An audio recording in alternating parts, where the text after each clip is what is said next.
Era una tarde de agosto y el sol caía sobre la campiña andaluza como un abrazo ardiente.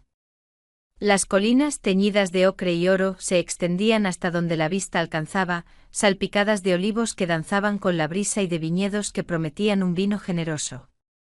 El aire, denso y cálido, traía consigo el perfume embriagador de la lavanda salvaje y el dulce aroma de los nardos de mi patio. También percibía el olor reconfortante del pan recién horneado que salía de la cocina de mi antigua casa de piedra, un lugar donde el tiempo parecía haberse detenido. Mis pies, descalzos y cálidos por el sol, descansaban sobre las frías baldosas del porche. Llevaba puesto un vestido de lino blanco sencillo y ligero, desgastado por los años pero aún capaz de ceñirse a mi cuerpo como una segunda piel. Era una prenda cómoda, un poco amplia en la parte de arriba, con un escote redondo que dejaba al descubierto la base de mi cuello y parte de mi clavícula, y una falda que caía suavemente hasta los tobillos, revelando mis piernas bronceadas con cada movimiento del viento. La tela fina se movía con la brisa, y mi pelo, castaño oscuro con algunas hebras plateadas, recogido en una trenza floja que caía sobre mi hombro, dejaba escapar algunos mechones rebeldes sobre mi frente.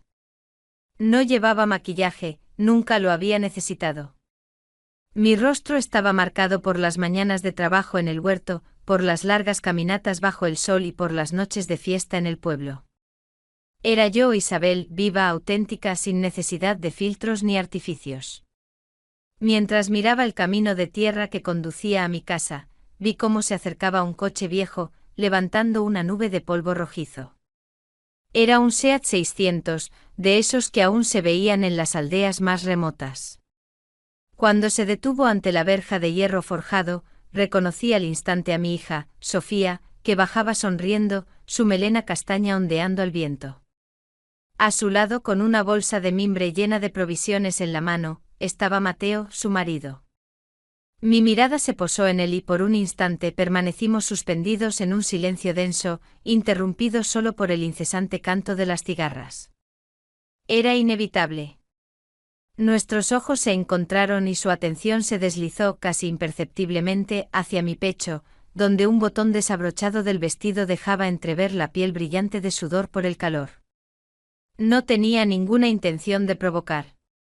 Era simplemente la libertad de vivir en un lugar donde el sol no concede tregua y el aire pide respirar. Abracé a Sofía con fuerza, respirando el perfume de mi niña, ahora ya toda una mujer. Mateo se quedó a un lado, un poco torpe, con la bolsa aún entre las manos. «Has adelgazado, muchacho», le dije riendo, posando una mano en su hombro. El gesto fue ligero, pero duró un instante más de lo necesario. Él bajó la mirada, murmurando algo sobre el trabajo en Sevilla que lo mantenía siempre bajo presión. Yo sonreí divertida. Casi al principio de su estancia, entre risas y abrazos, me dirigí también a quien me escuchaba. Si esta historia ya te atrapa desde los primeros momentos, no olvides darle me gusta, porque cada pequeño gesto de apoyo nos mantiene unidos en el camino de este relato. La primera noche cenamos todos juntos en la terraza. La mesa estaba dispuesta con tostadas de aceite de oliva virgen extra, tomates maduros de mi huerto, queso manchego curado y un vino tinto de la tierra que mi marido, fallecido hace años, había dejado en la bodega. Sofía estaba cansada del viaje y se retiró pronto, mientras yo permanecía al aire libre con una copa de vino en la mano y un melocotón jugoso en la otra. La luna iluminaba el patio, y la brisa movía las hojas del limonero bajo el que estaba sentada. Sentí la mirada de Mateo incluso antes de verlo. Estaba apoyado en el porche inmóvil en la penumbra, con un cigarrillo apagado entre los dedos. Su silueta era alta y fuerte, apenas discernible en la oscuridad, pero su presencia era inconfundible.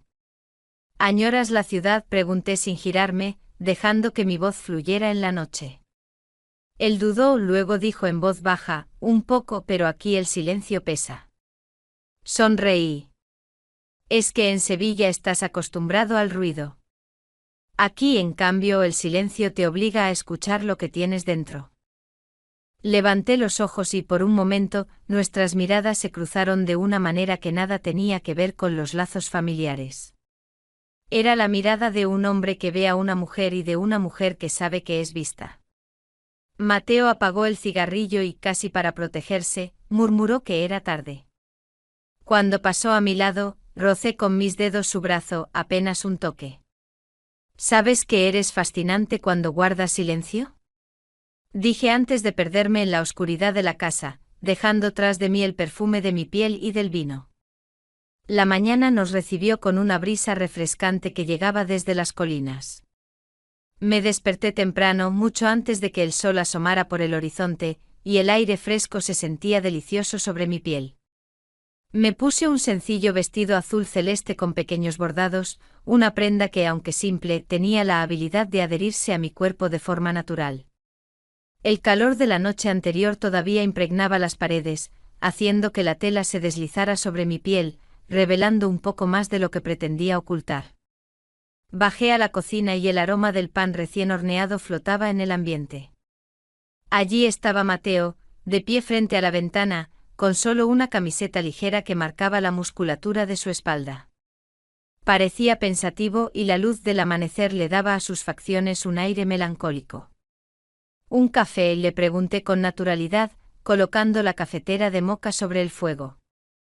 Él asintió sin voltearse. Cuando le pasé la taza, nuestras manos se rozaron y el contacto duró un instante más de lo necesario. Sentí el calor de su piel, y él se estremeció como si hubiera recibido una pequeña descarga eléctrica. ¿Nunca te has preguntado cuánto pierden los hombres persiguiendo solo la juventud?, susurré, como si fuera una reflexión en voz alta. Me miró tenso, pero yo sonreí, como si hubiera dicho la cosa más trivial del mundo. Los días transcurrían lentos, pero el calor hacía que el aire fuera denso, capaz de encender los pensamientos más profundos. Una noche, incapaz de conciliar el sueño, me levanté para beber un vaso de agua. En la cocina, iluminada solo por la tenue luz de la luna, encontré a Mateo. Llevaba puesta solo una camiseta ligera y estaba de pie, bebiendo de un vaso. Nos intercambiamos algunas palabras y le conté con una sonrisa que lo había escuchado hablar en sueños.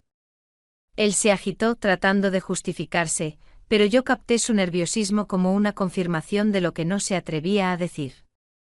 Nos sentamos a beber juntos y el silencio que nos envolvió fue más elocuente que 1000 frases. ¿Sabes cuál es la peor parte de la soledad?, le dije, fijando la mirada en el vaso. La piel. No el corazón, no la mente. Es la piel la que reclama el calor de otro cuerpo. Mis palabras cayeron como piedras en el aire suspendido. Mateo no respondió, pero sus ojos no se apartaron de mí. Me acerqué lo suficiente para percibir su respiración. Acerqué mi mano a su pecho y lo rocé con delicadeza, como en busca de un latido que confirmara que estábamos vivos. Él tembló, dividido entre la razón y el impulso. Vete, murmuró, pero su voz decía todo lo contrario. Al día siguiente Sofía partió hacia el mercado del pueblo vecino, dejándonos solos. Yo me puse un vestido amarillo, ligero como el viento, que parecía absorber cada rayo de sol. Bajé al huerto a regar las plantas, con los pies desnudos sobre la tierra caliente. Mateo me observaba desde su silla de madera bajo la pérgola.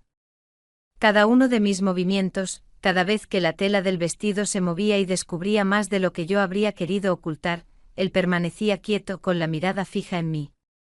Pásame la manguera de agua, le dije. Cuando nuestras manos se encontraron, el calor fue casi insoportable. ¿Sabes por qué en días como este todos buscan la locura?, le susurré.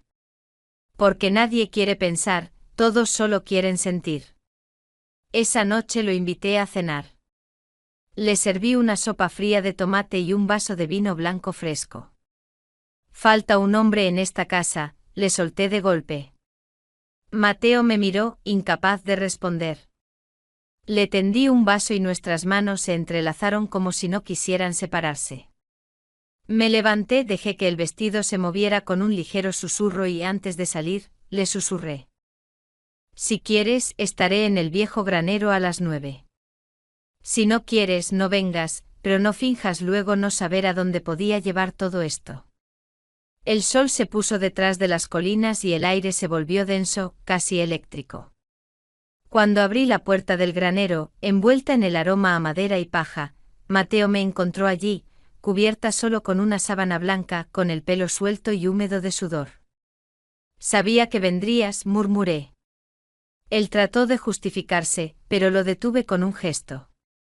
No te pido promesas. Solo te ofrezco una noche aquí y ahora, sin palabras, sin futuro. Solo nosotros. Lo toqué con los dedos, rozando su rostro, y lo conduje hacia mí. Fue un encuentro lento, cargado de espera, de respiraciones contenidas, de manos que aprendían a conocerse. No había prisa. Solo la certeza de que ambos necesitábamos sentirnos vivos. Cuando el silencio regresó, nos quedamos cerca el uno del otro sin hablar. Solo nuestras respiraciones llenaban el espacio. Luego me levanté, volviéndome a envolver en la sábana. No te arrepientas, le dije, dejándolo en el granero con sus pensamientos agitados. A la mañana siguiente todo volvió a la normalidad. Preparamos café en la cocina, dispusimos el pan y el aceite en la mesa, y cuando Sofía regresó, nadie podría haber imaginado lo que había sucedido. Solo nuestros ojos, al encontrarse fugazmente, custodiaban el secreto. Las manos de Mateo, que la noche anterior se habían aferrado a mí, ahora sostenían la taza con firmeza, pero su mirada se perdía en el paisaje, como si el alma se le hubiera quedado en el granero. Él era más silencioso, más pensativo.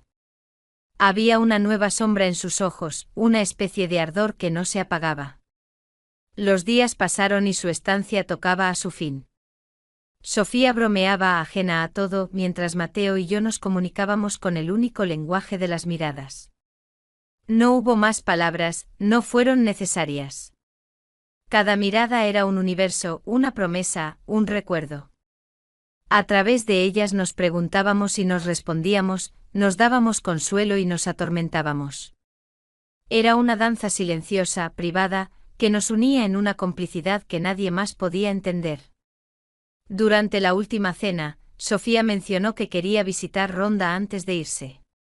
Las vistas desde el Puente Nuevo son impresionantes, dijo emocionada. Para mi sorpresa, Mateo dijo que prefería quedarse. Estoy cansado, amor, le dijo, creo que voy a quedarme aquí para descansar. Sofía pareció entenderlo, lo cual solo sirvió para aumentar mi curiosidad. Cuando ella se retiró a descansar, nos quedamos solos en el porche, la oscuridad de la noche nos servía de manto. El aire se hizo pesado, casi como si esperara una revelación. ¿Por qué no fuiste?, pregunté de repente sin mirarlo. Él no respondió de inmediato. Porque tengo todo lo que necesito aquí, dijo con una voz baja y ronca. Me giré para mirarlo y sus ojos me sostenían. ¿Y qué necesitas?, le dije, mi voz apenas un susurro. Él no respondió, pero sus ojos me decían que necesitaba la paz. Sonreí. Paz, tal vez en Sevilla, pero no aquí. Me levanté y lo invité a acompañarme al cobertizo de herramientas, un lugar lleno de recuerdos y del olor a tierra mojada. Una vez dentro me giré para mirarlo. Creo que este es el final, susurré, sintiendo una punzada de dolor. Sí, respondió, su voz apenas audible. Tenemos que volver. Él se acercó a mí y rozó mi mejilla con su mano. No te olvidaré, susurró. Ni yo a ti, le respondí, mi voz quebrada por la emoción. Salimos y el viento soplaba, llevando consigo nuestro secreto. Mateo se marchó, llevándose consigo una nueva sombra en la mirada. Yo me quedé con el sabor del verano en la piel. El viento que mecía las hojas del limonero parecía susurrar su nombre y el sol, que calentaba mi piel, me recordaba su tacto. Lo que quedaba era un secreto custodiado entre las colinas y los viñedos, un secreto que ardería en ambos como el sol de agosto. Tal vez habría otro encuentro, tal vez no, pero bastaba con saber que al menos una vez habíamos estado vivos, sin miedo, sin cadenas. Esa noche, cuando me senté en el porche sintiendo el frío en mi piel que apenas unas horas antes había estado caliente, me sentí vacía. pero no de una manera negativa. Estaba vacía porque no había nada más que pudiera llenarla. Nuestro secreto, nuestros toques, nuestras palabras que nunca fueron dichas, eran todo para mí. Me senté allí escuchando el silencio y sentí una paz extraña, como si mi alma, por primera vez en años, hubiera encontrado su lugar. Al día siguiente, cuando el sol se alzó y Sofía llamó para decir que habían llegado a salvo, sentí un alivio. Un alivio de que todo había terminado. Ya no había tensión. Ya no había secretos. A veces, cuando pienso en esa noche, siento que mi corazón late más rápido. Siempre lo recordaré. Recordaré sus manos que rozaron mi piel. Recordaré sus labios que rozaron los míos. Recordaré su cuerpo que rozó el mío. Y lo más importante, recordaré sus ojos. Unos ojos que hablaban de un amor que nunca podríamos tener. Unas semanas después, mientras limpiaba el viejo granero, mi corazón dio un vuelco al ver algo familiar tirado en un rincón. Era su camiseta. La que llevaba puesta la noche que nos encontramos. La levanté y la olí. Aún conservaba un rastro de su perfume, del olor a sudor y a la tierra de la noche. Me la puse sobre mi pecho y cerré los ojos. Fue como si él estuviera allí de nuevo. No era solo una camiseta.